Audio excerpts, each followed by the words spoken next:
자, 마지막 코너입니다. 그런데 말입니다.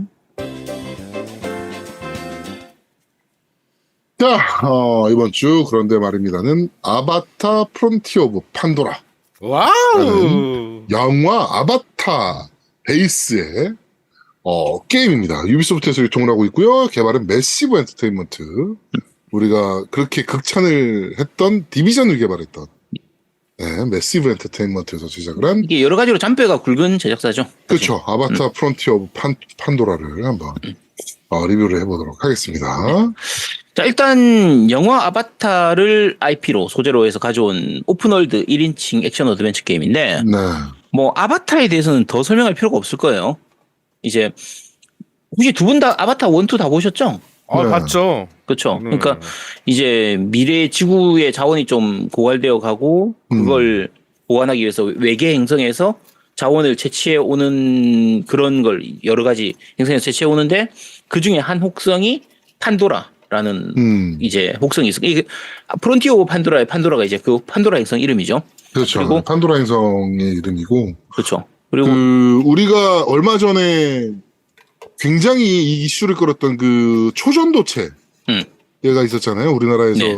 그 상온 초전도체를 개발했다라고 이제 막 얘기가 나왔었는데 LK99인가 뭐 이거.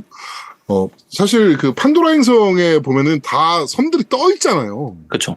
그게 다 이제 초전도체 물질들이라 그거를 이제 갖고 오기 위해서 지구인들이 판도라 행성을 침공해서 거기에 살고 있는 나비족과 전투가 벌어지는 뭐 이런 얘기죠, 사실. 그렇죠. 거기가 아무래도 우리 지구 환경과 다르다 보니까 지구에서는 없는 정말 희귀한 물질들이 거기 있는데 그게 지구로 가져오면 떼돈을 벌 수 있는 그런 거다 보니까 자원을 채취하는 그 기업들이라든지 이런 쪽에서 이제 많이 가져오는 그 RDA라고 해서 나오는데 이제 그런 쪽에서 그런 문제로 이제 진행이 되는 거예요. 그러니까 거기에 살고 있는 원주민들, 그러니까 아바타 1편 같은 경우에는 내용이 그런 거죠. 거기에 살고 있는 원주민들의 몸에 인간의 이 머리가 뇌가 그러니까 몸이 들어가서 뭐라고 해야 되지? 정신이 들어가서 아바타처럼 조정해가지고 그 사람들하고 친해져가지고 이것저것 뽑아내는 대략 그런 내용이라고 생각하시면 됩니다. 어떻게 보면은 그 어쌔신 크리드의 그 기계 뭐 그런 거하고 비슷하죠. 그 약간 그런 느낌이죠. 그렇죠. 그래서 지금까지 이제 1편, 2편이 나왔고 2025년에 3편이 개봉 예정인데 저희가 이거 사실 말씀드릴 필요가 없는 게 역대 박스오피스 순위에서 1위 뭔지 아시죠? 1위가 아바타 아닌가요? 아닌가? 1위가 아바타 1이고요. 네. 3위가 아바타 2입니다. 네. 그러니까 아바타 1, 2가 1위하고 3위 두 개를 다 해먹고 있는 상태거든요. 2위가 저거 인피니티 원가 저거 뭐야 엔드게임. 그 어벤져스 엔드게임이었고 그러니까 말할 필요가 없어요 사실상. 그래서 아바타 영화에 대해서는 더 설명을 안 드려도 될 것 같고요. 이제 아바타의 내용 자체가 외계 행성 판도라라는 이름의 외계 행성을 배경으로 하고 있기 때문에 이걸 오픈월드 게임으로 만들면서 뭔가를 한다고 하면 어드벤처 게임으로 만든다고 치면 결국은 제일 중요한 요소가 이 판도라 행성을 얼마나 잘 재현하느냐 오픈월드로. 요게 굉장히 큰일이 될 거잖아요. 자, 제아도목님은 사라졌군요. 자, 그래서 이걸 얼마나 잘하느냐에 따라서 아바타 게임으로서의 아바타의 평가가 갈릴 수 있어요. 그래서 이게 사실 이런 경우에 영화 아바타 자체가 워낙 어마무시한 성공을 거둔 영화니까 그걸 가지고 만들면 사실 팔기는 좋긴 하죠, 당연히. 왜냐면 아바타 하면 모르는 사람이 없으니까. 근데 적당히 만들어 가지고는 욕먹을 수밖에 없어요. 영화가 워낙 잘 만들었으니까 게임으로도 진짜 잘 만들어야 그나마 괜찮은 평가를 얻을 수가 있거든요. 그렇지. 그러니까 좀 잘 묘사를 했고 잘 이렇게 표현을 했으면 그나마 중간은 가는. 근데 그거보다 더 뛰어나야지 이제 고평가가 받는 그쵸. 좀 그런 부담이 있는 IP이긴 해요. 아바타는. 네. 그러니까 아무래도 웬만큼 잘 만들어도 그래 게임 자체는 괜찮은데 영화보다는 별로네. 이렇게 그렇지. 평이 나올 수밖에 없으니까 웬만큼 잘 만들어도. 자, 그런 의미에서 사실 유비소프트에서 이 아바타를 만들었다는 거는 나름대로는 좀 기대해 볼 만한 부분이 있습니다. 그렇죠. 그러니까 파크라이 시리즈도 그렇고 어쌔신 크리드 시리즈도 그렇고 사실상 지금 전 세계의 게임사들 중에서 오픈월드 게임에 대한 노하우에서 유비소프트를 뛰어넘는 회사가 별로 없어요. 많지 않죠. 그나마 한다고 하면 락스타 정도? 근데 사실상은 뭐 비슷한 급이라고 하면 몰라도 이 유비소프트를 뛰어넘는 회사. 만든 게임의 오픈월드 게임의 개수로 치면 유비소프트가 탑이거든요. 그치. 유비 그래서 공장인데. 너무 많이 나와서 문제지. 공장장이라고 문제지. 그래서 오픈월드 게임의 노하우에 있어서는 세계 최고 수준이기 때문에 아바타에서 나오는 그 외계 행성의 환경이라든지 그 원주민이라든지 원주민 나비족이라고 하는 그 원주민들 호르죽축한 걔들의 이야기라든지 뭐 거기에서 사는 생물들, 식물들, 뭐 자연 환경 이런 걸 재현하는 부분에 있어서도 사실 유비소프트 정도면은 거의 믿고 맡길 수 있는 거의 그런 회사거든요. 그런데 그 럭키잭님이 말씀 잘하셨는데 이게 아바타랑 비교되는 그 영화 주제고 게임을 만든 것들가 스타워즈 같은 게임이 있긴 해요. 그런데 스타워즈도 처음에 욕 먹었죠. 왜냐하면 영화보다 별로다. 영화를 IP를 잘 못 살렸다. 이렇게 해서 욕을 많이 먹었던 스타워즈인데 이제 최근 들어서는 그래도 좀 좋아지고 그러고 있어서 근데 이거는 아바타는 첫 작품이잖아요. 게임으로 나온 그쵸. 첫 작품이다 보니까 더 부담감이 크죠. 개인적으로는. 중간에 럭키잭님이 역대 박스오피스 10위 안에 3편이 제임스 카멜론 영화라고 했는데 10위 안에 3편이 아니고요. 4위 안에 3편이 제임스 카멜론입니다. 1위하고 3위가 그 아바타 1, 2고 4위가 아마 타이타닉일 거예요. 그래서 정말 말도 안 되는 감독이죠. 그리고 사실 10위권 안에서 나머지들도 어벤져스 1, 2, 3가 다 들어가 있을 거거든요. 그 다음에 스파이더맨 하나 들어있었나요? 그러니까 거의 MCU하고 그 제임스 카멜론 빼고 나면 나머지 그냥 하나씩 겨우 있는 거의 그런 수준일 겁니다. 어쨌든 그런 게임 그 영화 IP를 기본으로 만들었기 때문에 사실 유비소프트에서 만들면 그래도 안심은 할 수 있어요. 이 정도의 IP를 가지고 이 정도의 오픈월드를 구현할 수 있는 회사가 전 세계에서 몇 개 안 되기 때문에. 그러니까 특히 유비소프트 같은 경우에는 파크라이 시리즈에서 파크라이 프라이머리라고 해서 4편하고 5편 사이에 나왔었나? 5편 다음에 나왔었나? 그 원시 세계를 배경으로 해서 나왔던 그 원시 선사시대 파크라이의 느낌으로 막 그 맘모스 잡고 때려가는 그런 느낌의 그 게임이 있었거든요. 그래서 그 약간 원시 세계를 배경으로 좀 발전이 덜 된 미개발 지역의 그런 세상을 가상 세계를 바탕으로 해서 만드는 오픈월드 이런 거를 만드는 기술에 있어서도 유비소프트는 이미 한번 경험을 했던 회사니까 뭐 나름대로 기대할 수 있는 부분은 있습니다. 자, 결과적으로 말씀드리자면요. 실제로 이 결과물도 외계 행성을 오픈월드로 재현하는 그러니까 판도라 행성을 오픈월드로 재현하는 데 있어서는 굉장히 잘 만들었어요. 그러니까 영화 아바타에서 봤던 그 세계를 거의 정말 잘 구현해냈습니다. 게임으로. 실제 영화에서는 잠깐 보여주는 거니까 사실 그렇게까지 세세하게 할 필요가 없는데 게임은 내가 주인공이 돌아다니면서 어디를 갈지 모르기 때문에 그 모든 것들을 디테일을 잘 살리면서 만들려고 하면 그게 쉽지가 않거든요. 그치. 유기적으로 잘 연동돼야 되는 것들이 되게 많기 때문에 그쵸. 그냥 단순하게 어떤 지역을 표현하는 게 아니라 전체 지역에 대한 유기적인 활동들 이런 것들을 다 묘사를 해야 되기 때문에 어렵죠. 그 부분이. 그렇죠. 그러니까 그런 지형 하나하나라든지 뭐 나무의 배치라든지 돌의 모양 똑같은 게 여러 개 있으면 안 될 거 아니야. 전체를 다 다르게 해서 만들려고 하면 당연히 손이 많이 가게 되고 지역별로 날씨라든지 섭생이 달라져야 되는데 뭐 늪지가 많은 지역, 약간은 사막 비스무리한 지역, 좀 추운 지역 이런 것들을 그 안에서 다 구현해내려고 하면 사실 그게 쉬운 일이 아니거든요. 근데 그런 것들을 굉장히 잘 구현해냈습니다.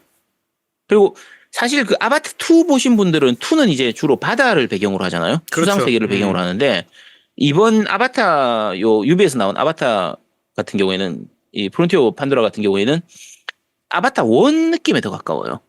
그러니까 지상이라든지 공중 세계에 대한 부분은 좀 주로 포커성이 맞춰져 있고 그 2의 그 수상 세계, 해양 세계에 대한 부분은 그렇게 별로 없습니다. 그러니까 이게 아무래도 게임의 제작 기간이라든지 뭐 세계관을 표현하는 난이도나 이런 부분에서도 해양 세계 쪽은 좀 만들기가 힘들거든요. 게임으로 만들 때.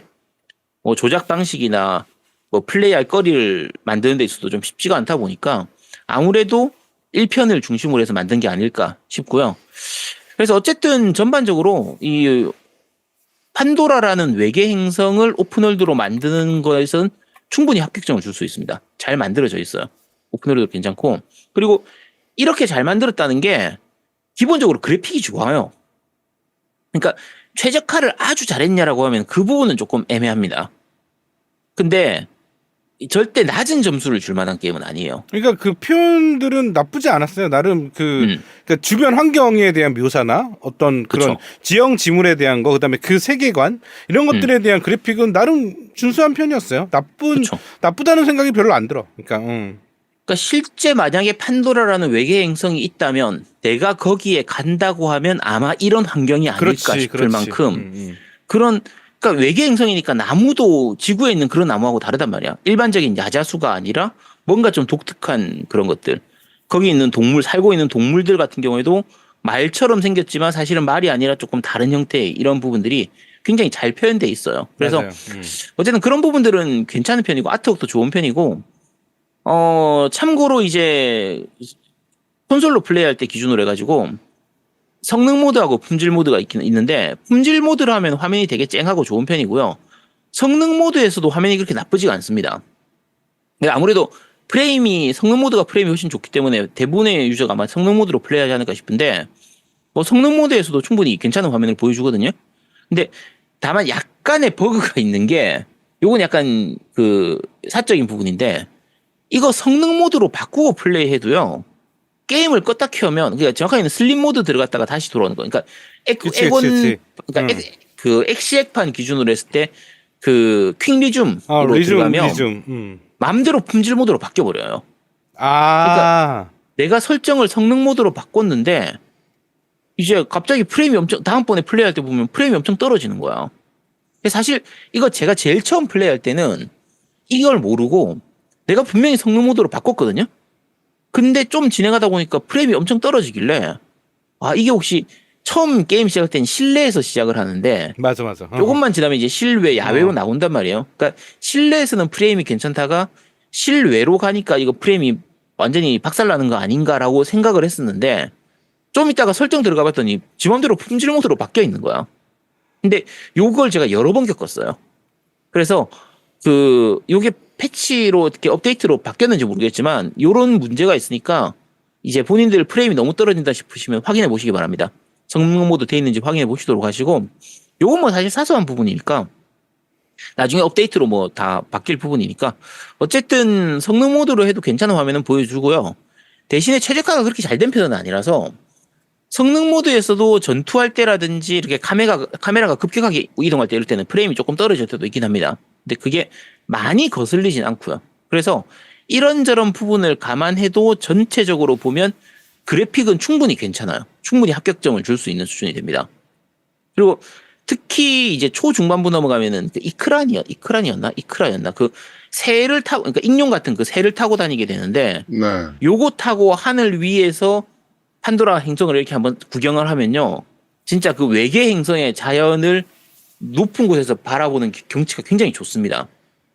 그래서 요런 부분들은 되게 잘 만들었다. 그래서 그래픽 부분은 괜찮다. 뭐 충분히 100점 만점 기준으로 하면 그래픽은 뭐 한 90점 이상은 줄 수 있을 것 같아요. 괜찮은 편이고요. 노미님은 그래픽에 대해서는 더 말씀하실 거 없으시죠? 나는 이제 그 주변부도 표현을 잘했는데 그 동물들에 대한 표현도 되게 잘했어요. 자연 그쵸. 경치에 그 뭐 날아다니는 그런 뭐 나비 같은 것도 있고 뭐 이런 것들에 대한 굉장히 그런 묘사를 나름 되게 잘했다고 생각이 들어. 상상의 나래를 펼쳐서 그 영화 그쵸. 속에 있겠지만 어쨌든 게임 속 안에 그걸 표현하기에는 쉽지 않았을 테니까 그건 나쁘지 않았다고 봐요. 네. 그렇죠. 그래서 그러니까 해외에서도 평가 자체는 그래픽은 깔 게 없다. 깔 게 없는 건 아닌데 충분히 엄청 괜찮다. 그 영화 아바타의 전체적인 분위기를 굉장히 잘 구현했다는 평가를 받고 있긴 하더라고요. 분위기를 잘 구현한 거지. 네. 자, 그래서 그래픽도 괜찮고요. 그다음에 사운드, 음악 진짜 좋습니다. 이거 사실 음악만 따로 떼놓고 보면요, 그 약간 돈 때려 부은 거 기준으로 하면 올해 나온 게임 전체를 통틀어도 거의 최고 수준이에요. 그러니까 작곡을 잘했다 이런 부분보다 이거 무슨 장르라고 해야 될지 모르겠는데 약간 뉴에이지스럽기도 하고 뭔가 자연 친화적인 음악이라고 해야 되나? 좀 반지의 제왕 같은 데 보면은 막 이렇게 높은 산이나 강 이런 게 넓은 자연을 딱 보이면서 나올 것 같은 음악들 있잖아요. 네네네. 약간 웅장하기도 하고 좀 이렇게 노래만 들으면 마음이 막 이렇게 정화되는 느낌이 드는. 그러니까 딱 노래만 약간 들어도 신비로운 느낌도 좀 들고. 그치, 좀 약간 그런 느낌도 느낌. 있고. 그러니까 노래만 들어도 뭔가 자연에 녹아들 것 같은 막 눈 감고 들으면은 아프리카의 막 초원이 느껴지고 막 뉴질랜드의 평원이 느껴지고 막 그런 느낌. 요런 느낌이라 게임 분위기하고도 되게 잘 어울리고요. 또 중간에 보면 이제 전투씬이라든지 요런 비장한 부분이 나오면 거기서는 이제 게임의 긴장감을 올리는 그런 약간 긴박한 느낌의 음악 이런 것들도 되게 잘 들어가 있고 해서 우리가 음악 평가할 때 항상 얘기하는 것처럼 적재적소에 괜찮은 음악들이 잘 어울리는 음악들이 잘 들어가 있어서 게임의 분위기를 살리는 거에서는 충분히 괜찮은 편이에요. 그래서 음악은 깔 게 없습니다. 음악은 진짜 잘 만들어져 있고요. 이제 더빙은 약간 애매해요. 요거는 나쁘게 이게 단점이라고 말하기는 힘들고 이게 주인공이 나비족이고 이제 원시 부족을 배경으로 하잖아요. 그러니까 이런 느낌이죠. 우리나라에서 예를 들면 아프리카에 있는 사람들이 영어로 얘기하면은 뭔가 약간 어색한 영어가 나오잖아요. 네. 우리나라 옛날 그 드라마 아스달 연대기, 네. 태왕사신기 이런 거에서 보면 약간 그 옛날 원시 고어들. 그러니까 고대 문화에서 이런 하면은 그 사람들이 아니 뭐야 당근이네. 자, 그 사람들이 얘기하면 뭔가 이제 말이 어색한 말투, 원시 부족을 배경으로 하다 보니까 좀 어눌한 말투 이런 게 좀 나오잖아요. 이런 걸 표현하려고 한 건지 몰라도 이게 번역체도 그렇고 영어로 들어봐도 그렇고 조금 어색한 느낌의 말을 하는데 이건 사실은 의도적으로 그렇게 하는 걸로 보이긴 하지만 계속 듣다 보면은 좀 그게 거슬려요, 조금.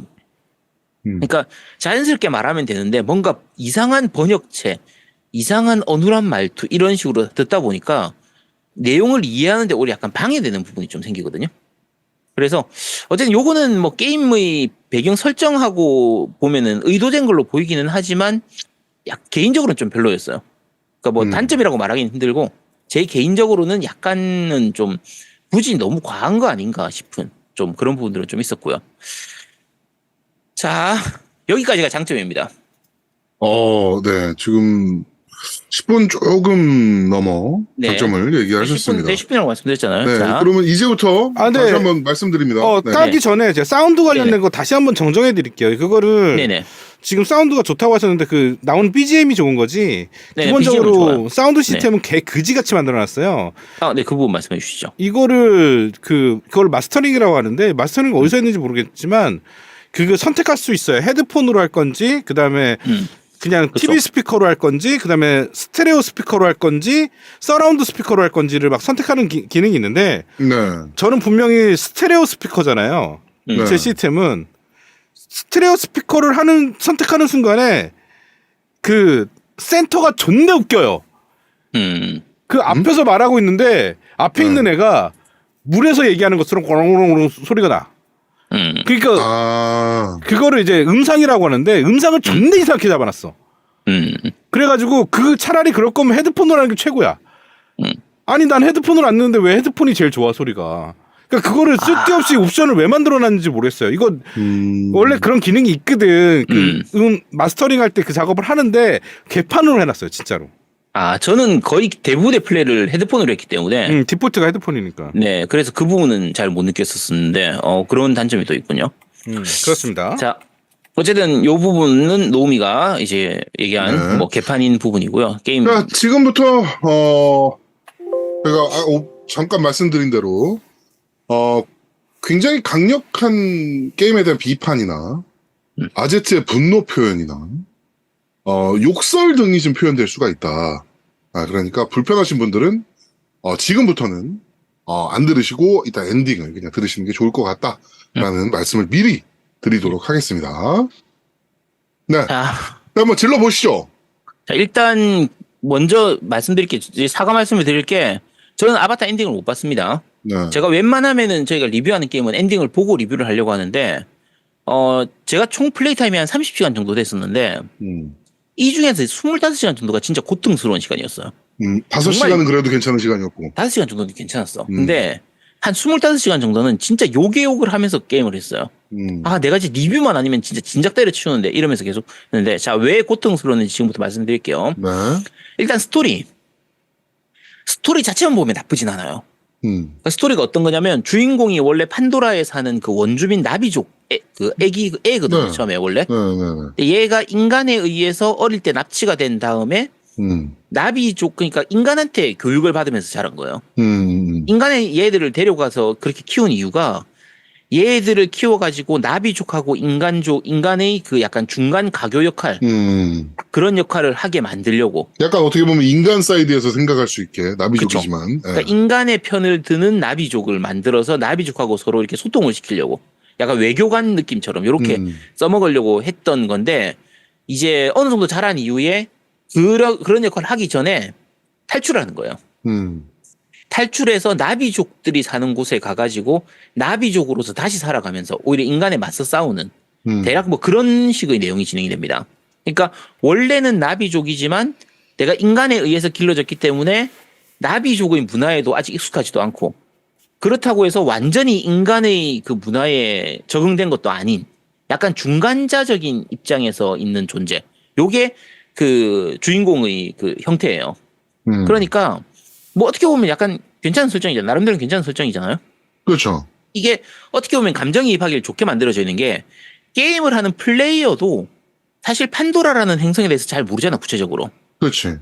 그러니까 뭐 영화에서는 약간 단편적으로 자연이라든지 뭐 여러 가지를 보여주긴 하지만 그 깊이 들어가서 그 나비족들의 생활이라든지 이런 것들을 내가 다 경험해 보지 못했으니까 이런 설정을 가지고 플레이를 하면은 꽤 괜찮은 설정이라고 볼 수도 있거든요. 근데 문제가 게임성에 있어서는 이 스토리가 굉장히 크게 발목을 잡아요. 이게 왜냐면 결국 플레이어는 이 캐릭터는 초보 나비족이잖아요. 그렇죠. 왜냐면 나비족이지만 결국은 인간에서 인간 세상에서 살았으니까. 그러면 다시 나비족으로 돌아오면서 나비족 그 원주민들의 문화에 적응을 해야 되거든요. 요 과정이 너무 괴로워요. 너무 귀찮아요. 그러니까 일단 지들끼리 뭐라고 시부리는데 뭔 내용인지 하나도 못 알아듣겠어. 그러니까 뭐라고 말을 하면 이게 사람 이름인지 종족 이름인지 뭐 식물 이름인지 동물 이름인지 내가 알아야 될 거 아니야. 그렇죠. 근데 이걸 상황 보고 파악해야 되는데 나중에 지나서 계속 듣다 보면은 알 수는 있는데 처음에 들을 때는 모르는 말을 계속 시부리니까 진짜 뭔 소린지를 알아듣기가 힘든 거예요. 그리고 이게 길찾기도 더럽게 돼 있는 게 이게 자연 환경의 색감이 좀 이상해요.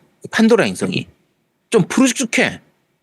그러니까 우리 지구의 그 초록초록한 이런 느낌이 아니라 네. 약간 파란색 계열이 좀 더 강한 그 이상한 빛이 도는데 이게 눈에 굉장히 거슬립니다. 이게 어떻게 보면은 그 아바타의 그 판도라 행성을 그런 식으로 표현했을 수도 있긴 한데. 그러니까 일부러 그렇게 표현한 거긴 한데 네. 이 부분 때문에 시인성이 너무 떨어져요. 이게 그 색깔이 우리한테 익숙한 색깔이 아니다 보니까 시인성도 떨어지고 눈의 피로가 되게 높은 편입니다. 나는 하는 동안에. 처음 나올 때 아바타 만들 때부터 알아봤어. 씨. 그러니까 그게 굉장히 불편해요. 그러니까 게다가 더 문제가 이걸 찾으러 가는 내비게이션 시스템도 없어요. 목적지까지 이렇게 선을 그어주는 이런 거 있잖아요. 예를 들면 데스 스페이스라든지 보통 예를 들면 GTA라든지 파크라이 같은 이런 게임만 해도 보통은 목적지까지 선을 그어주잖아요. 그렇죠. 그러니까 그 선을 따라서 가면 되는데 이번 아바타에서는 그게 없어요. 그럼 이게 합쳐지면 어떤 문제가 생기냐면 아까 그 처음에 용어라든지 이름 이런 게 안 익숙하다고 했잖아요. 네. 근데 시인성도 떨어지고 내비게이션도 없어요. 그러면 이게 퀘스트에서 나타나면요. 어디에서 뭘 찾아와라 아니면 어디에서 누구랑 대화해라 이렇게 나오는데 그게 뭔지를 못 알아듣겠는 거야. 자, 예를 들면 중간에 나오는 미션에 이런 미션이 있습니다. 홈트리 평의회실에서 아라나해의 올로 에이탄인 카낫과 대화해라 이렇게 나와요. 이게 뭔 개소리야 이게 씨. 그러니까 일단 문제가 자 홈트리는 이제 그 홈 나무 그러니까 우리 집 나무니까 거대한 나무가 있는 거 세계수 나무처럼 이런 게 있어서 거기에 있는 평의회실로 가면 되겠네 싶잖아요. 평의회실이 어딘데? 그러니까 이게 우리가 일반적으로 생각하는 건물 구조 이런 거 같으면 평의회실 하면은 평의회실 적혀 있을 거 아니야. 이 씨발 나무 구석에 이상하게 천무 같은 거 만들어서 그걸 평의실이라고 하는데 그게 평의실인지 나발인지 내가 어떻게 하냐고. 그러니까 이게 우리가 생각하는 일반적인 건물 구조하고 다르니까 거기를 찾아가는 내비게이션이라도 만들어 주든지 그런 게 없어. 그리고 계단도 없어요. 그냥 기본적인 구조가 그냥 약간 이렇게 비스듬하게 만든 그 약간 이렇게 회전식인데 그 길 자체를 어디로 가야 될지 뭐 엘리베이터도 없잖아. 이거 쓰레기같이 만들어다가 건물을 이따위로 만들어. 그러니까 자 그래 힘들게 찾아갔어. 찾아가가지고 그러니까 이게 그 카나시라는 걔하고 얘기를 했어. 자 얘기하고 났더니 다음 미션 이런 게 나오는 거예요. 홈트리 꼭대기의 킹로르 둥지에서 아라나헤의 차이쿠인 에투와 만나라. 아니 또 뭔 개소리인데 이것도 도대체. 아 씨발 도대체 야뭐 한국말로 해 한국말로 제발 좀. 그러니까 자 참고로 한국말이긴 해. 그러니까 참고로 방금 전에 에투와 만나라고 했잖아요. 에투와 만나기 이렇게 돼 있거든요. 참고로 이름이 에투와가 이름입니다. 에투 그러니까 위드 에투 이게 아니고 이름이 에투까지가 아니고 에투와까지가 이름이에요. 킹로르라고 하는 건 실제로 나비처럼 생긴 그 생물 이름입니다. 근데 문제는 처음 이 저 문장 미션 문장을 봤을 때 퀘스트 문장을 봤을 때 킹로르가 뭔지 아라나헤는 뭔지 차이쿠는 뭔지 에투와는 뭔지 모르잖아. 모르지. 설명을 해달라고 이 씨발 것들이 도대체가 그걸 내가 어떻게 알아 도대체가. 그러니까 이게 길찾기도 마찬가지고요. NPC들도 그렇고 채집템들도 그렇고 더럽게 잘 안 보이거든요. 그러니까 기본적으로 그 나비족 사람들은 킹로르라고 하면 나비인 줄 알겠지. 이렇게 나비처럼 생긴 새같이 생긴 나비처럼 생긴 개인데 알겠지. 쥐들은 아라나에 하면 뭔지 알겠지. 차이쿠가 무슨 뭐 약간 과장 부장 이런 느낌인가 봐. 알겠지 쥐들은. 나는 모른다니까 그러니까 그럴 거면 내비게이션을 만들어 달라고. 내비게이션도 없는 주제에다가 글로 이따위로 해놓으면 이걸 내가 어떻게 찾아가냐.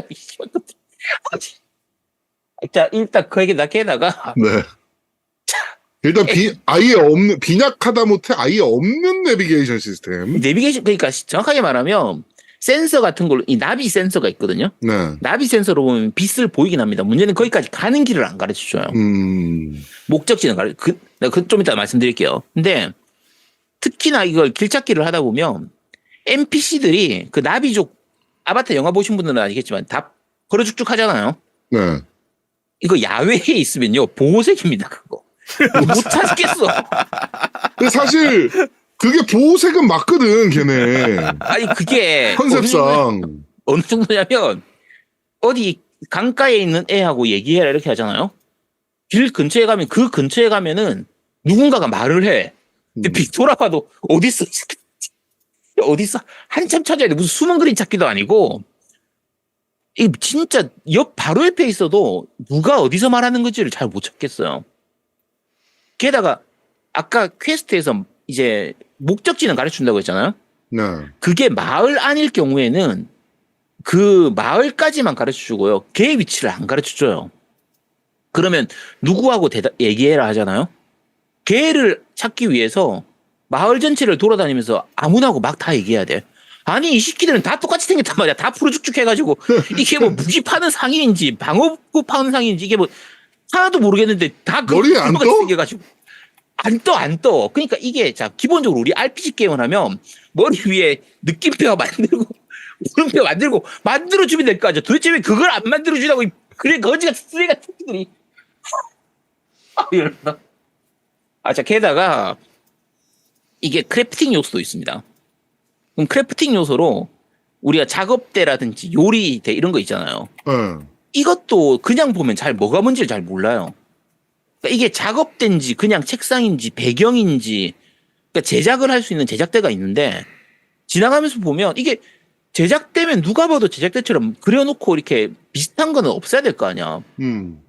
뭐가 제작된지 가까이 가서 그 커스 뜨기 전까지는 얘가 제작된 걸 잘 모르겠어요. 그리고 아까 얘기한 것처럼 무기 파는 상임이면 위에다가 무기 파는 마크라도 달아주든지 방어구 파는 상임이면 위에다가 방어구 파는 마크라도 좀 달아주든지 해야지 아무것도 없어. 가서 물어봐야 알 수가 있어. 뭐 하자는 거냐고 도대체 니 장사할 생각이 있는 거야 없는 거야. 향수 파는 것도 향수를 팔아? 그러니까 향수 팔면 보통 팔 생각이 없는 애들 있잖아. 어쨌든 그러니까 이게 그러니까 지역명이라든지 이런 걸로 뭔가 얘기를 하면 그러니까 지역명, 건물명 이런 식으로 얘기해 주거든요. 근데 그 지명이 어딘지 이걸 알기가 좀 힘들어요. 그러니까 그나마 대부분 미션 안에 큰 지역으로 해서 대략 그 지역인 건 가르쳐줘요. 근데 가끔 그 지역이 클 경우에 특정 구역 내에서 일어나는 퀘스트에서는 그 구역까지만 가르쳐주고 그 안에서는 알아서 찾아라 이런 경우가 많거든요. 이때 제일 짜증나는 거야. 누가 누군지도 모르겠고 근데 어디 아제트님 있는지도 설명을 모르겠고. 좀 더 잘 해주셔야 될 것 같은 게 지금 채팅창에 김양민님이 왜 들을수록 해보고 싶죠? 너무 궁금한데요 지금. 원래 그래요. 제 리뷰는 그렇습니다. 제가 설명드리는 똥게임들은요, 듣다 보면은, 한번 찍어 먹어보고 싶은데, 이런 생각이 들 겁니다. 삐빅 정상입니다. 꼭 한번 해보시도록 하시고요. 자, 그러니까, 아까 말씀드린 것처럼, 각각의 캐릭터라든지 설정, 이런 것들이, 그냥, 일반 온라인 게임처럼 머리 위에 이름을 좀 달아주면 될 거 아니야. 그게 없어요. 그래서 되게 찾기가 힘든 데다가, 아까, 용어에서도 모르겠다고 했잖아요. 모르는 용어가 그냥 전문 용어들이 막 난무한다고 했잖아요. 그러면 차라리 대화창에서 보통 우리 슈로데에서 나오는 이제 하이퍼 텍스트처럼 대화 도중에 특이한 단어가 있을 때 버튼 하면 Y 버튼 누르든지 X 버튼 딱 누르면은 바로 사전 검색하듯이 그게 무슨 의미인지 이렇게 사전이 딱 뜨는 요 시스템을 넣어주면 될 거 아니에요. 그것도 없어요. 그러니까 나중에 메뉴 설정 들어가면 이제 그 아카이브처럼 볼 수 있는 부분이 있긴 한데 그거 찾기가 힘들어요. 키워드 검색 이런 게 없어. 그러니까 기본적으로 백로그도 있어야 되고 백로그에서도 하이퍼텍스트로 검색을 할 수 있도록 해줘야 되는데 그런 게 없는 거야. 그러니까 처음에 한 10시간, 20시간 플레이하는 동안에 이 새끼들이 대화하는 걸 듣다 보면 무슨 광신도들이 지들끼리 얘기하는 거 듣는 느낌이에요. 그냥 딴 세상 이야기야. 이게 그러니까 이러다 보니까 생기는 문제가 뭐냐면요. 주인공인 내가 플레이어가 나비족이잖아요. 내가 나비족으로서 몰입감이 1도 안 생겨요.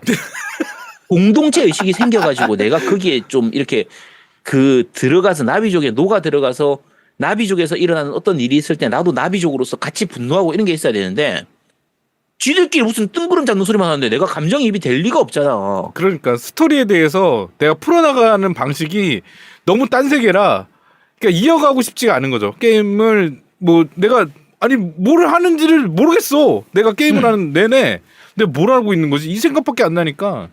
내가 이걸 왜 하고 있어야 되지? 이런 생각이 드는. 그러니까 이게 기본적으로 이 게임은 1인칭 게임이에요. 그러니까 보통 우리가 TPS 3인칭 게임하고 1인칭 게임하고 차이가 3인칭으로 만들면은 내가 제3자의 입장에서 주인공을 구경하는 거거든요. 그러니까 관찰자의 입장으로 플레이를 하게 되고 1인칭으로 만들면 내가 완전히 그 주인공한테 녹아 들어가서 내 플레이어가 그 세계에 들어간 주인공의 입장으로 해서 플레이를 할 수 있는 이게 장점인 건데 1인칭 시점의 게임인데 주인공한테 감정이입이 1도 안 된다? 그럼 망한 겁니다. 이거는 오히려 1인칭이기 때문에 생기는 단점들만 넘쳐나는 거고 1인칭으로 얻을 수 있는 이점이 하나도 없어지는 거예요. 맞아. 그리고 1인칭을 만들어놔가지고 시점이 높아. 일반 사람들보다 훨씬 높아가지고 저기를 내가 기억할 수 있는 곳이야. 아니면 그게 그러니까 이게 저기 난 분명히 저 등치 어떻게 저기를 기억하지? 이해가 안 돼요. 근데 그러니까 기억한다니까? 그렇게 만들 거면 3인칭으로 만들던가. 그렇지. 이건 3인칭으로 해야지. 그러니까 1인칭으로 만든 이유는 알겠는데 그 목적을 1도 달성 못한 거라고 보입니다. 어쨌든 그런 부분들이고요.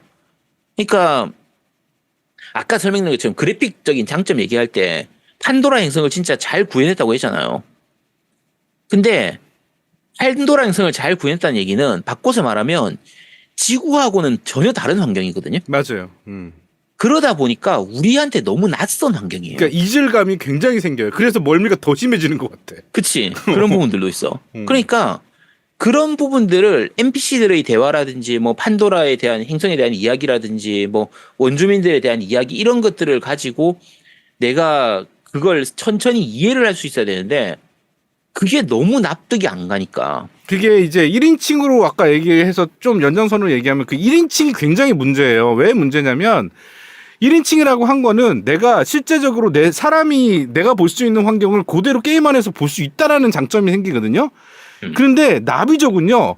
일단 키가 커. 거의 3m, 4m가 돼. 그러면 내가 볼 수 없는 환경이에요, 그거는. 그러니까 내가 나비족이 되는 게 아니라 내가 사람의 시선으로 항상 보던 게 나비족 시선으로 보게 되는 순간에 그치. 굉장히 니즈감이 생기는 거예요.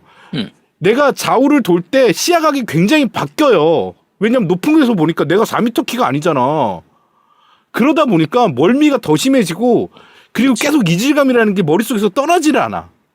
그러니까 이런 부분들이 아까 말씀드린 것처럼 자연스럽게 우리가 나비족으로 녹아들 수 있어야 되는데 그게 제대로 안 돼요. 그런 부분들이 오히려 불편함으로만 이제 다가오게 되는 거니까 더 답답한 부분이고, 그리고 아까 제아도목이 중간에 그러면 길 찾는 거 이런 거 물어봤는데 이 게임에서 위쳐 센서처럼 나비족 센서 같은 게 있습니다. 그래서 흔히 위쳐 센서 발동시키는 것처럼 이렇게 이거 RB 버튼이었나? 요거 누르면은 이제 주변이 이렇게 막 초능력 쓰는 것처럼 이렇게 보이면서 적의 위치라든지 내가 채집해야 될 것들의 물건이라든지 이런 것들을 볼 수 있는데, 이게 뭔가 나비족의 감각을 표현하기 위해서 그런 건지 몰라도 또렷하게 보이는 게 아니라 되게 희끗희끗하게 보여요. 맞아요. 뚜렷하게 보이는 게 아니라. 그러다 보니까 엄청 거슬립니다. 아니 게다가 차라리 그럴 거면 그냥 길을 이렇게 표시를 해주라고 그냥 데스크레이스처럼. 그러니까 내비게이션으로 그 선을 그어주면 될 거 아니야. 근데 그렇게 희끗희끗하게 보이는 데다가 더 큰 문제가 그걸 켜놓은 상태에서는 전투도 못하고요. 맞아, 못해요. 그걸 켜놓은 상태에서는 채집이라든지 다른 행동을 거의 못해요. 심지어 조사하는 것도 내가 그냥 가서는 조사할 수 있는데 이 나비족 센서를 켜놓은 상태에서는 조사 버튼 자체가 발동을 안 합니다. 뭐 이렇게 쓰레기같이 만들었냐고. 그냥 위쳐 센서 켜놓은 상태에서도 할 수 있게 만들어줘야지. 아니 그거 센서 켜놨다고 화를 못 쏴? 병신 같은 것들 아니야 도대체가. 아니 그러니까 게다가 그거 활용하는 여러 가지 파트들, 이제 뭐 서브퀘스트처럼 이런 파트들도 있어요. 추리 게임 같은, 탐정 추리 게임 같은 파트도 있는데 그게 나비족 센서를 이용해가지고 무슨 단서 같은 걸 조사하도록 이렇게 하는 건데, 이거 진짜 더럽게 만들어져 있는 게, 그러니까 쉽게 생각하면 뭔가 이상한 부분을 찾아야 되는 거예요. 그러니까 전체 이 현장에서 이상한 부분을 찾아가지고 단서를 모으는 이런 내용으로 진행이 되거든요. 야 씨발 이 세계 자체가 다 이상한데 뭘 이상한 부분을 더 찾아. 다 이상하구만. 하나부터 끝까지 다 이상한데 뭘 이상한 부분을 찾으라는 거야 도대체가. 아니 외계 행성에 가가지고 야 이상한 나무를 찾아봐. 야 다 이상하다니까. 모든 나무가 다 이상한데 뭘 찾으라고 이 씨발. 그러니까 뭘 찾아야 된다고 표지라도 좀 해주든가. 그러니까 아직도 그 마커에 대한 얘기야? 아니야 딴 얘기예요. 그러니까 센서 켜고 가까이 가면 그나마 좀 이렇게 희미하게라도 표시해 주는데 그거 좀 시인성이 너무 떨어진다고 포르죽죽 해가지고 개쓰레기같이 만들어놨어. 아니 그러니까 바이오헤즈드처럼 멀리서도 반짝반짝 해가지고 딱 눈에 띄게 만들어주면 될 거 아니야. 왜 그 짓을 안 하냐고 도대체가. 아니 우리가 나비족이냐고 우리가. 그러니까 내가 나비족이면은 문제가 없겠지. 난 나비족이 아니라고 이 씨발 것들이. 그러니까 게다가 중간에 보면 예를 들면 이런 것도 있어요. 덫에 걸린 야생동물 풀어주라 이런 것들이 있거든요. 근데 어떻게 풀어주라는 건지 몰라가지고 내가 한참 헤맸어요. 가까이 가면 풀어주는 마크 같은 거 아닙니까? 그래서 혹시 전기 같은 걸로 막 지직지직하고 있어. 나중에 보니까 그 함정 구석에 보면 이렇게 이 뭐라고 해야 돼, 퓨즈 장치 같은 그런 게 있는 거야. 그래서 얘를 활로 공격을 하면은 그게 풀려나는 거야. 야, 그냥 가까이서 안 보면 안 보여요, 그게. 가까이 가서 조사를 하면 그게 나오긴 해. 그러니까 이게 되게 골 때린 게 옆에서 같이 이제 말하는 애가 힌트를 주긴 해요. 근데 그 힌트를 그따구 주면 씨발 어떻게 알아? 야, 그치. 문을 열릴 거야. 문 열릴 수 있게 잘 찾아봐. 구멍이 있을 거야 어딘가에. 그 구멍 잘 찾아봐. 이게 힌트야 씨발. 그걸 몰라? 내가 구멍 있는 걸 몰라? 아니 그러니까 이게 그 찾는 게 너무 답답하거든요. 자 게다가 방금 전에 잠깐 그 얘기했는데 그 야생동물 풀어주라 덫에 걸린 야생동물 풀어주는 미션이 있다고 했잖아요. 이게 마치 보면 이제 덫에 걸린 야생동물 풀어주니까 막 자연보호하는 이런 느낌처럼 보이잖아. 보통은 그렇죠. 야 방금 전까지 그 야생동물 잡아다가 가죽 채취하고 고기 뜯어먹던 게 나야. 야, 방금 전까지 그거 잡아가지고 고기 뜯어먹었으면서 이제 와서 뭔 놈의 자연보호. 야 비건인 척하고 나서는 저기서 고기 다 주워 먹었으면서. 그러니까 이게 그래서 사냥하고 채집할 때 보면 그런 거 있어요. 이게 그 영화에서도 나오는데 무슨 의식 치르듯이 당신을 봅니다. 뭐 이러면서 막 이렇게 막 멋있게 이렇게 막 주문 외듯이 이렇게 하고 그러고 간단 말이야. 그치 맞아. 이게 뭔 위선 덩어리야. 우리가 소고기하고 돼지고기 막 맛있게 먹으면서 소야 돼지야 천국에 가렴 하면서 안심 맛있네 등심 맛있네 이거 하는 거잖아 이 미친 옛날에 저런 거죠. 그러니까 사이코패스 아니야, 동물보호협회의 여자 한 명이 뭐 동물 보호해야 된다. 뭐 가축을 비인도적으로 잡으면 안 된다.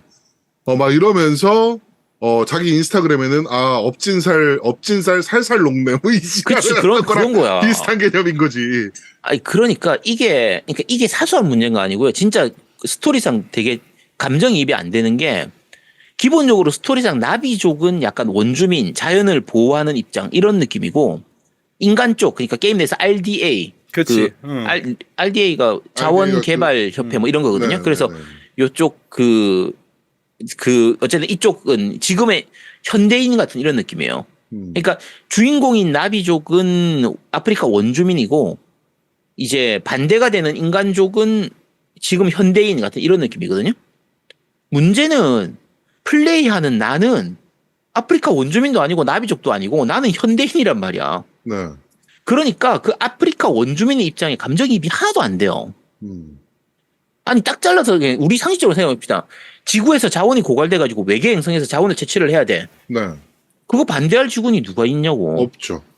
찬성하는 지구니 훨씬 많겠지. 그렇죠. 가져다가 쓰면 우리 지구가 가지고 훨씬 잘 쓸 수 있는데 당연히 외계 원주민 걔들 입장에서는 반대하겠지만 이제 아바타라는 영화 자체가 원래 그런 뭐 부분이 있긴 한데 이걸 게임으로 하다 보니까 게임을 직접 플레이하는 입장에서는 그 나비족 원주민 입장에 감정이입이 안 되는 거야. 제대로 안 돼요. 그러니까 이게 제일 잘 생각해 보면, 그러니까 그 외계를 따지지 말고 그러니까 우리나라에 그냥 따져서 어느 섬을 발견했는데 섬에 되게 중요한 자원들이 많이 있어. 석유가 나온대. 근데 그 석유를 팔려면 물고기들이 희생을 해야 돼. 거기 특이한 물고기들이 살아.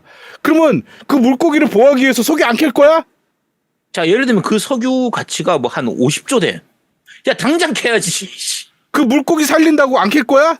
물론 이제 저런 건 있긴 하죠. 그때 그 도롱뇽 때문에 그 고속도로의 그 터널 그거를 지으면 안 된다.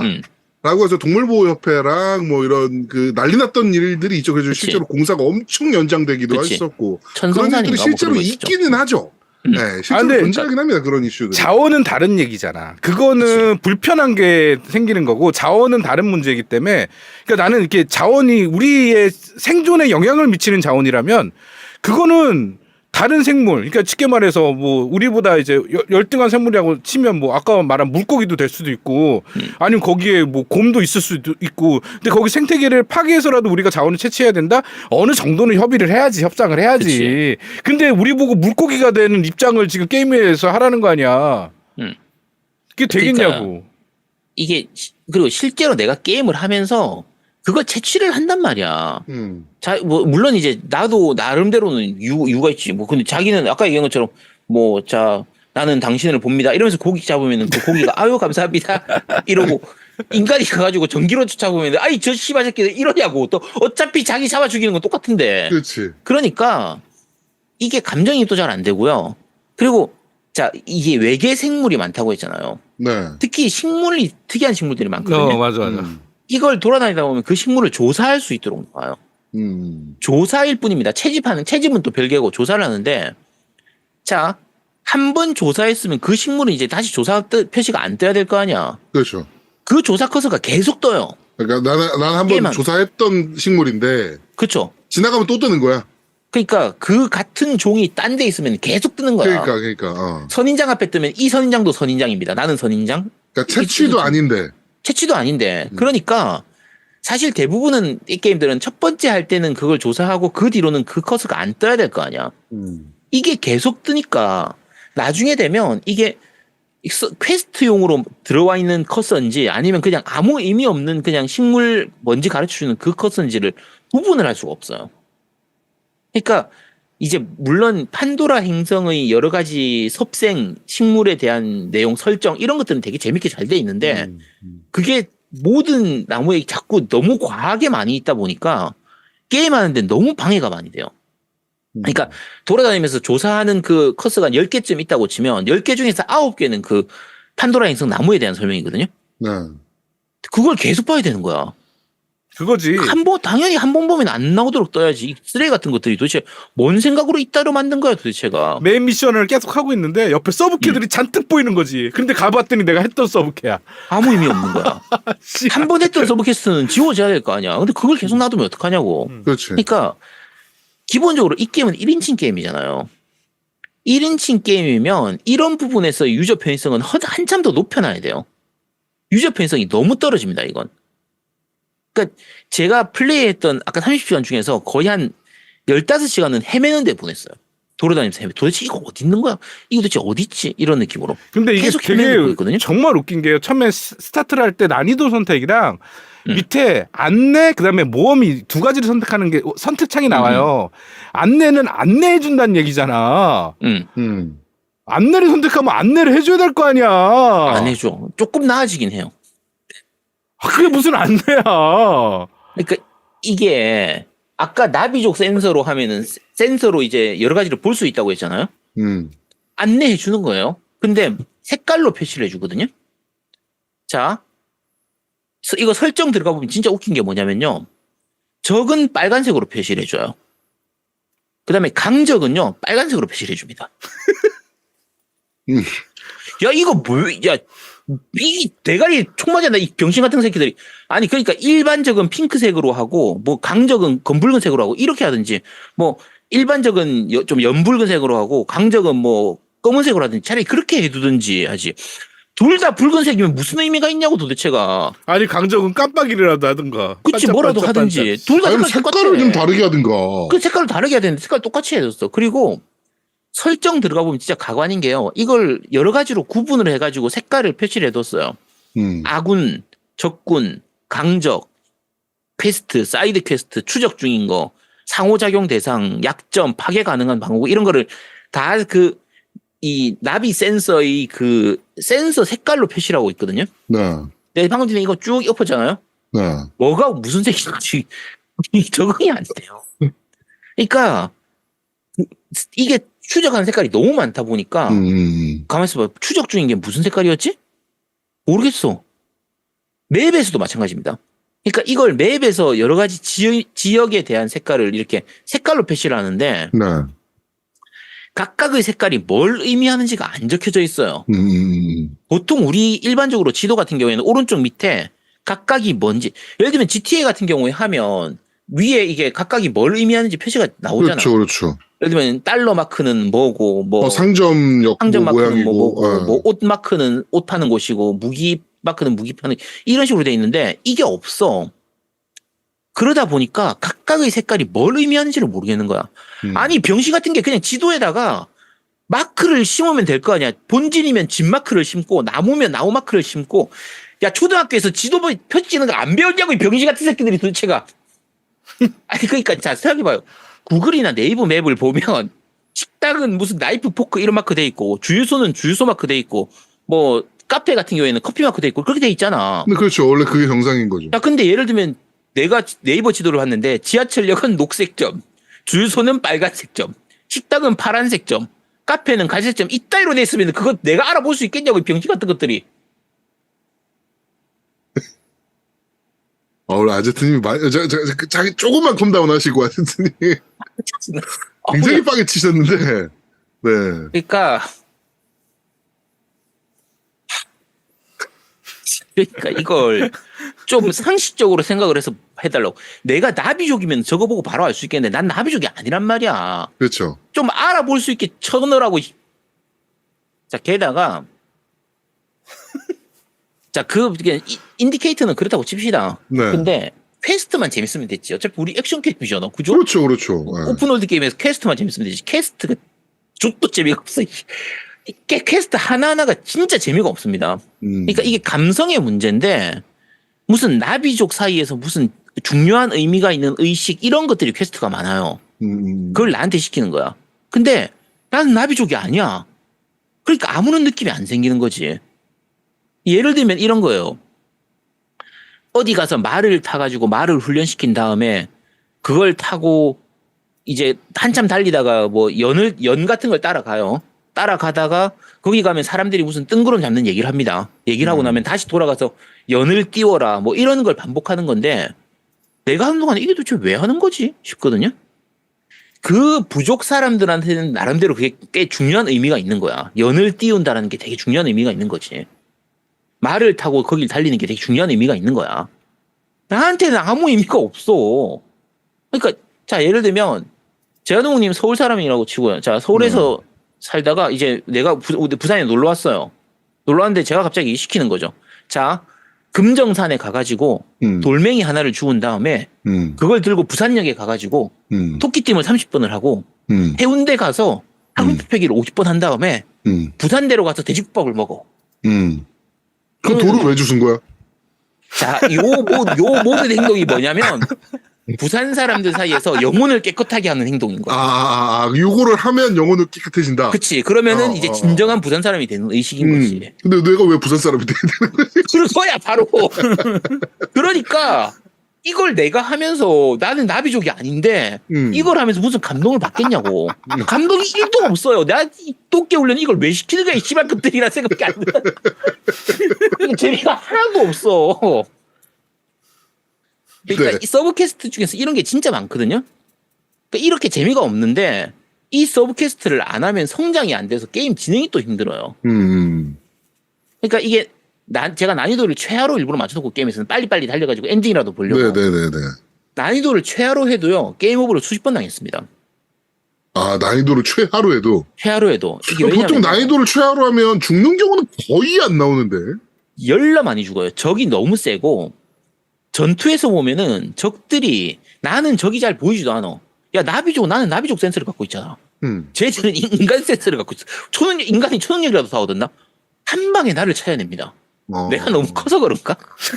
그러니까 이게 전투에 대한 얘기는 좀 이따 하겠지만 전투 난이도 밸런스가 엉망이에요 진짜. 그러니까 서브퀘스트 하다 보면 전투가 필수인데 이지 난이도면 전투 난이도를 훨씬 쉽게 만들어야 될 거 아니야.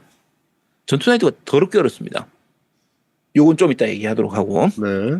아직 전투 얘기도 안 했어? 전투 얘기 할까요? 그럼 전투 얘기 먼저 합시다. 자, 전투 얘기를 하자면 전투로서의 재미가요 진짜 쿨입니다. 그러니까 자 나비족이잖아요. 내가 무기가 뭐겠어요? 활. 제아동님 활일 거 아니야, 그죠? 그렇지. 아바타 영화에서 보면 활을 쓰잖아. 보통 활 쓰죠. 그리고 이제 2에서도 그렇고 보면 이제 인간족에서 인간들한테서 총 훔쳐가지고 총 쏘고 이렇게 하는데 기본적으로는 활인데 활의 이 성능이나 활용도가 너무 떨어져요. 나는 활로 하나씩 이렇게 조준하고 쏘고 이렇게 하고 있는데 상대방은 총 쏘니까. 그 로봇 같은 거 타고 기관총으로 막 쏘는 거야. 게다가 졸라 잘 맞추고 난 엄청 세. 실제로 영화 아바타에서도 보면 그래가지고 엄청 밀리잖아요. 자, 그런데 영화 아바타에서 보면요. 이 나비족 덩치가 크니까 나비족으로 이 활이 엄청 세잖아요. 강하고. 세죠. 이건 활이 되게 약해요. 그러니까 인간은 한 방에 죽일 수가 있는데 활이 한 종류예요? 그러니까 아주 업그레이드 없어? 강공하고 있어. 크래프트 해가지고 만드는 게 있는데 그거 만드는 재료 수집하고 하는 것도 되게 더럽게 돼 있어요. 만들기도 귀찮아, 힘들어. 그리고 제일 큰 문제가 자 우리 공격에서 활이 메인으로 나오는 게임 혹시 생각나는 거 있어요? 공격에서 무기가 활 쏘기가 되게 많이 나오는 게임. 활? 노미님 혹시 생각나는 거 있어요? 몰라. 게임상에서 활이 많이 나왔던 거. 레드데드 리뎀션밖에 생각 안 나는데. 게임에서 자, 활이 많이 나왔던 거는 애쉬. 애쉬. 자, 그래. 자, 예를 들면 툼레이더라든지 호라이즌 제로던 뭐 포비드 웨스트 이런 거 있잖아요. 그 다음에 젤다에서도 활 쏘는 거 있잖아요. 네. 자, 여러분 젤다나 호라이즌 제로던에서 생각하시면 활을 쏠 때 굉장히 좋은 장치 중에 하나가 시간이 느려지는 게 있어요. 그렇죠. 슬로우로 딱 쪼여지면서 네, 약간 느리게 물론 포커싱이 되는 것처럼 해서 그렇죠. 네. 그러니까 젤다 같은 경우에는 물론 지상에서는 그렇게 느려지는 게 없지만 점프한 상태에서 이렇게 하면 느리게 만들어주는 이런 부분이라든지 그리고 지상에서 활을 쏠 때 내가 느긋하게 활을 쏠 수 있을 만큼 적이 많지가 않아요. 근데 이번 아바타 같은 경우에는 내가 활 한 명한테 쏘면 나머지 한 서너 명이 나를 집중 공격해. 금방 죽어요. 그리고 체력도 금방 닳고. 게다가 공중에서 내가 새를 타거나 이렇게 움직이면서 활을 쏠 때 시간이 느려지는 개념이 없어요. 그러다 보니까 활의 활용도가 너무 떨어집니다. 그래서 활 쏘는 게임 중에서 활 쏘는 액션 게임 중에서 이만큼 활 쏘는 전투가 재미없는 게임은 진짜 오랜만이에요. 아까 보통 말씀드린 활에 대한 손맛이 엄청 좋거든요. 활 게임들. 활이 많이 이거는 진짜 사용되는 꿀입니다. 게임은. 그러니까 아까 말씀드린 것처럼 제가 툼레이더든지 젤다든지 호라이즌 제로던이든지 다 활 쏘는 재미가 좋은 게임들이었거든요. 그렇죠. 하다못해 그 뭐지 저 뭐야 라스트 오브 어스 거기서도 활 쏘는 재미가 좋아요. 손맛이 좋은 편인데 이거는 활 쏘는 게임 재미가 정말 꿀입니다. 너무 꿀이고요. 그러니까 하다못해 예전에 얘들이 만들었던 유비에서 만들었던 파크라이 프라이멀 같은 경우에도 활 쏘는 재미가 꽤 좋은 편이었어요. 손맛이 좋은 편이거든요. 이거는 진짜 꿀이에요. 적은 총으로 기관총으로 쏘면서 갈기는데 나는 활을 쏴야 되고, 그러니까 물론 이제 적 총을 뺏어서 내가 쓸 수가 있습니다. 근데 그게 총만 쓰면 총알이 조금 부족한 편이에요. 그러다 보니까 아무래도 활을 좀 많이 쓰게 되고, 어쨌든 여러 가지로 전투가 정말 재미가 없습니다. 졸라 재미가 없어요. 만약에 이거 전투를 재밌게 만들려고 했으면요, 활의 공격력을 지금보다 훨씬 강하게 만들었어야 돼요. 그리고 아까 제아동님이 얘기했었는데 활을 그럼 크래프팅해서 만들 수 있지 않냐, 더 업그레이드 시킬 수 있지 않냐, 만들 수도 있는데 그 재료를 채집하는 과정이 엄청 귀찮게 돼 있어요. 그러니까 재료를 수집할 때 그 재료를 수집하고 수급해야 될 거 아니야, 그게 모아야 될 거 아니야. 그렇죠. 어느 재료를 어디서 어떻게 수급할지에 대한 부분이 굉장히 불분명하게 돼 있어요. 약간 그러니까 아리까리하게 가르쳐줘. 그러니까 뭐 어디를 가라, 뭐를 수집하라가 아니고 어느 지역에 물가에 많이 있다더라. 이 정도 수준이에요. 네. 근데 그게 그 지역 존나 두리뭉실하게. 그 지역 갔다고 해서 그게 뭐 바로 표시가 뜨지도 않아. 그러니까 야 나비족이면은 알겠지. 자 무슨 뭐 이상한 나무의 껍질을 채집해라. 야 그 나무는 또 어디 있는데? 내가 그 지역에 있다고 해서 가봤어요. 도대체 그 나무가 어느 나무인데 씨발. 야 난 나비족이 아니니까 그걸 모르겠다니까. 씨발. 그리고 이게 절대 표시는 안 해주고. 표시 안 해줘요. 그리고 어느 정도는 마을에서 살 수도 있긴 한데 마을에서 파는 것도 되게 애매한 게 이 마을의 그 매매 시스템이 진짜 거지처럼 돼 있는 게 그냥 우리가 돈 주고 사면 될 거 아니에요, 그죠? 매매하는 거 당연히 돈으로 사야 될 거 아니에요? 그렇지. 여기서는 원시 시대라서 호의였나 이렇게 그 부족의 그 호감도 호의라는 시스템을 써요. 그래서 내가 그 부족에 대해서 착한 일을 많이 하면은 그 부족에 호의가 쌓이는 거야. 그럼 이 호의를 소모해서 물건을 얻을 수가 있게 돼요. 되게 원시적이잖아요? 이게 진짜 병신 같은 게 그래서 각각의 물건의 가격이 수치화되어 있질 않으니까 이게 얼마인지 얼마짜리인지 내가 얼마가 더 필요한지 그리고 호의도 무제한으로 쌓이는 게 아니라 일정 또 제한이 있어. 오르는 것도 지 맘대로 올라. 어떻게 하면 올라가고 어떻게 하면 떨어지는지 내가 물건을 이 부족한테 기부를 하면은 그 호의를 올려주는 건데 물건을 기부를 10개를 했는데 호의가 하나도 안 오르는 거예요. 도대체 왜 안 오르는지도 설명이 없고 시스템이 진짜 거지같이 만들어져 있어. 이게 도대체가 매매 시스템은 뭐 이따위로 만들고 있어. 아 병신 같은 것들이. 이건 재밌다고 더 충격적인 걸 말씀드려볼까요? 네. 지금 유비에서 스타워즈 관련해서 아울로라는 게임을 지금 오픈월드 게임을 제작을 하고 있잖아요. 만들고 있죠. 기대 1도 안 합니다. 네, 유비소프트에서 이 아바타 제작되는 그 프로세스나 뭐 이런 결과물을 보고서 네. 야, 메시브 니네가 만들면 되겠다라고 해서 맡겼다라는. 안 사요. 저 안 삽니다. 네. 그러니까 어디까지 욕했지? 매매 시스템. 자, 그 매매 시스템 이제 쓰레같이 만들어져 있고요. 네. 자, 그리고 자 제가 오픈월드 게임 평가할 때 항상 하는 얘기죠. 우리 지금 이제 시간 얼마나 됐죠? 욕한지. 아직 좀 시간 남았습니다. 좀 남았어요. 자, 그러니까 우리 오픈월드 게임 얘기하면 제가 항상 얘기하는 게 오픈월드로 만드는 게 중요한 게 아니다. 그 안에서 뭘 할 수 있느냐가 중요한 거다. 그렇죠. 항상 그 그게 얘기하잖아요. 사실은 핵심이잖아요. 핵심. 할 수 있는 게 하나도 없습니다. 좆도 없어요, 진짜 이건. 왜 조사 그러니까 있잖아, 조사. 조사하는 거하고 채집하고 하는 그런 거 있는데 그게 하나도 재미가 없어요. 너무 재미가 없어요. 그러니까 이동하는 거 외에는 할 수 있는 게 거의 없어요. 그러니까 그나마 할 수 있는 게 중간중간에 보면 나무 같은 거 만져가지고 내 최대 체력 올린다든지 스킬 올린다든지 이렇게 해서 이제 스탯 올리는 이런 것들이 있긴 한데 일단 몇 가지 문제점이 이동의 제약이 되게 많은 편입니다. 그러니까 최소한 젤다처럼 벽을 타고 올라갈 수 있었어야 돼요. 이 게임은. 자연환경이니까. 게다가 나비족이잖아. 얼마나 덩치도 커. 힘도 좋을 거 아니야. 그러면 벽을 타고 산으로 오를 수 있어야 될 거 아니야. 그렇죠. 그걸 안 되도록 만든 건 진짜 희대의 병신짓이에요, 이거는. 자연 환경에서 사는 애라며. 근데 왜 산도 못 올라가, 이 병신 같은 것들이. 그러니까 그러다 보니까 이동의 제약이 되게 많거든요. 물론 이제 초중반만 넘어서면은 새도 타고 말도 타고 이렇게 다닐 수 있긴 한데 네. 그래봐야 할 게 없는 거는 거기서 거기예요. 그냥 새 타고 다니면서 자연 구경하고 말 타고 다니면서 들판 구경하고 이거밖에 없어. 아무것도 없어. 진짜 할 수 있는 게 없어요. 그러니까 그리고 아까 채집한다고 했잖아요. 채집하는 것도 병신같이 만들어 놓은 게 채집하는 액션이 있습니다. 이게 나무 열매를 딴다든지 나무 가지를 끊는다든지 할 때 그냥 버튼 하나만 누르면 바로 채집을 하는 게 아니라 보통은 원래 게임 오픈월드 게임들이 뭔가 채집을 해야 된다 그러면 가까이 가면 버튼 한번 누르면 알아서 채집되고 뭐 그쵸. 이거잖아요 사실은. 근데 이거는 채집할 때 이 약간 모션 이걸 이용해서 트리거를 잘 조정하고 스틱을 잘 조절해서 이렇게 잘 따면 이제 상등급의 열매를 딸 수가 있고 열매를 딴다고 치면 그냥 막 따버리면은 약간 하품의 열매가 따지는 거예요. 그래서 잘 따야 됩니다. 이게 재밌겠냐 이 씨발 것들이 도대체. 한두 개를 따는 것도 아니고 게임하는 동안 수백 개를 따야 되는데 이 짓을 왜 하고 앉아 있어야 되냐고. 재미 하나도 없는데. 물론 다행스러운 건 이거 설정해서 이걸 꺼버릴 수가 있어요. 끄면은 그냥 딸 수는 있는데 문제는 그렇게 했을 때 열매 따는 모션은 또 계속 나와요. 그러니까 가까이 가서 버튼 하나 누르면 바로 열매가 내 주머니에 들어오면 될 거 아니야. 그치. 굳이 그걸 내가 열매 따는 모습을 왜 내가 보고 앉아 있어야 되냐고. 이 귀찮게 쓰레기같이. 이걸 쓸데없이 리얼하게 만들어놨는데 이거 재밌을 거라고 생각하고 만든 거야. 이 병신 같은 것들은 도대체가.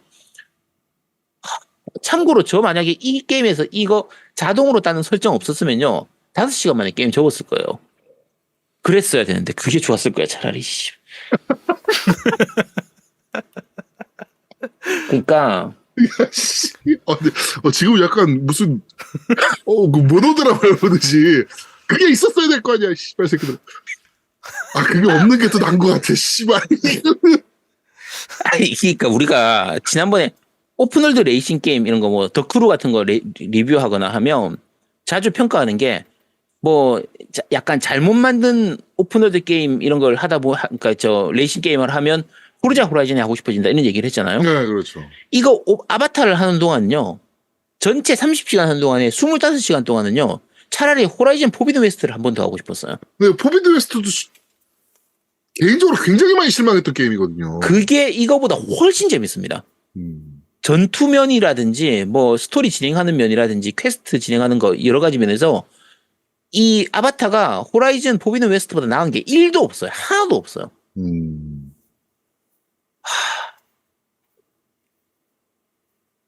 네. 아우 열받아. 그러니까 기본적으로 오픈월드 게임이면 중간에 즐길 거리를 만들어줘야 될 거 아니야. 원래는 할 것도 많이 만들어줘야 되고 건물에 들어가서 뭔가 액션을 취해야 될 것들도 좀 많이 만들어줘야 되고 이게 뭐 수집을 한다든지 사냥을 한다든지 뭐 이런 것들도 굉장히 경쾌하게 만들어줘야 되잖아요. 근데 이게 요소도 많게 만들어줘야 그렇죠. 되고. 이게 있긴 있습니다. 짜잘한 즐길거리라고 있긴 있는데 그게 무슨 센서 같은 걸로 해가지고 기계 수리하는 것도 있고 무슨 노드 찾아가지고 고치는 그 스파이더맨스도 나오는 것처럼 그런 식으로 이제 선 이어지는 거 중간에 노드 같은 거 찾아서 고치고 이런 거 있는데 정말 재미없어요. 하나도 재미없습니다. 그러니까 미니게임처럼 뭐 해킹 파트 이런 것도 있는데 진짜 재미없고 나중에는 저 이거 그나마 다행인 건 이거 다 자동 완료로 넘길 수가 있어요. 설정에서 바꾸면. 차라리 그게 나아요. 너무 재미가 없어서. 그리고 특히 중간에 데이터 수집기 참는 뭐 그런 퀘스트 있는데 이거 진짜 최악 중에 최악입니다. 이게 보물찾기류 퀘스트인데 일정 특정 지역 내에서 조그만 기기 같은 걸 찾아라. 요거 3개, 예를 들면 요거 뭐 3개를 찾아라 이런 퀘스트가 있는 거예요. 그 지역을 돌아다니면서 2개는 찾아야하는데 남은 1개를 한 번 찾아보도 못 찾겠는 거야. 그거 찾느라고 한 20-30분 헤매다 보면요. 내가 이걸 왜 하고 있어야 되지 한 현타 옵니다 진짜. 이거 도대체 이런 퀘스트는 왜 만들어 놓은 거지? 하다못해 차라리 그런 거는 멀리서 있는 위치를 차라리 가르쳐 달라고 차라리. 도대체가 이 쓸데없는 거에다 내가 왜 시간을 허비하고 있어야 되냐고. 그 보상도 그렇게 딱히 좋은 거 주는 것도 아닌데. 그러니까 게임성 자체는 진짜 구리고요. 네. 아까 초반부 스토리는 좀 그나마 흥미진진하다고 했잖아요. 네네네네. 근데 진행되는 걸 보면 제가 30시까지 플레이했을 때 진행되는 걸 보면요. 그냥 예상하는 대로 딱 그대로 흘러갑니다. 뭔가 클리셰 그 자체예요. 엔딩까지 안 가봤기 때문에 제가 뒤에 무슨 반전이 있을지 모르겠지만요. 보고 싶지도 않고요. 제가 원래 개인적으로 아바타 영화를 되게 재밌게 봤거든요. 네. 이제 이 게임 하고 나니까 아바타 3도 보기가 싫어졌어요. 너무 짜증나는 거야. 보기만 해도 짜증나. 이게 심지어 그 NPC들의 그 말투도 짜증나요. 그 미친 광신도 같은 그 자연주의 새끼들, 그 새끼들. 도 닦는 새끼, 산에 가서 도다 닦고 있지. 왜 거기 가서. 네. 중간에 얘들이 무슨 감동을 주려고 여러 가지 이벤트 같은 것들이 있어요. 중간에 뭐 새가 죽는 장면, 이런 거 막 슬픈 노래도 나오고, 막 감동 주려고 막 이렇게 막 하거든요. 주인공도 그렇고, 그 NPC도 그렇고, 막 슬퍼하는 게, 슬프기는 1도 안 슬프다, 씨발. 감성팔이 어디서 감성팔이를 하고 있어?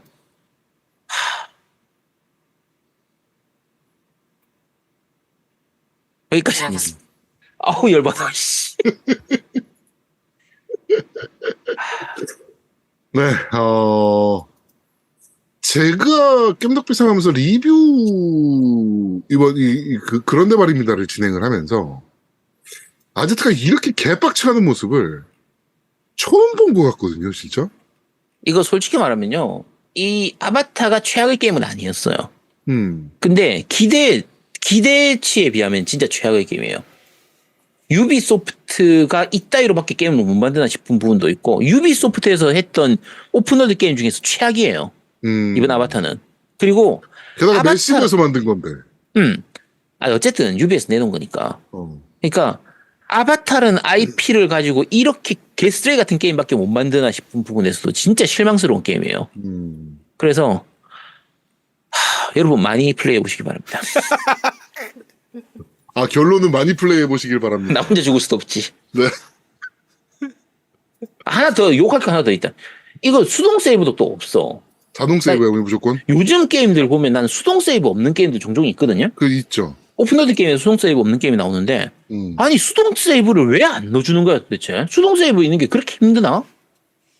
아니 내가 원하는 시점에 내가 원하는 장소에서 세이브를 하면 될 거 아니야. 그걸 왜 못하게 하냐고 이 병신 같은 것들이. 그렇죠. 네. 수동 세이브 없는 게임들이 굉장히 많죠, 요새는. 그러니까 이게 뭐가 있냐면요. 예를 들면 내가 정중앙에 있어요. 뭔가를 찾으러 가야 돼. 북쪽에 있는지 남쪽에 있는지 모르겠는 거야.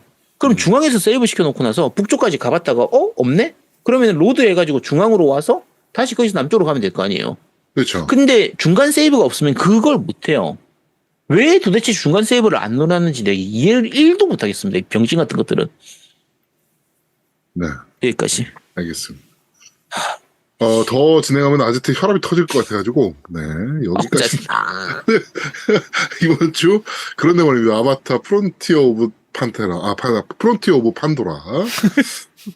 판테라. 여기까지 진행하도록 하겠습니다.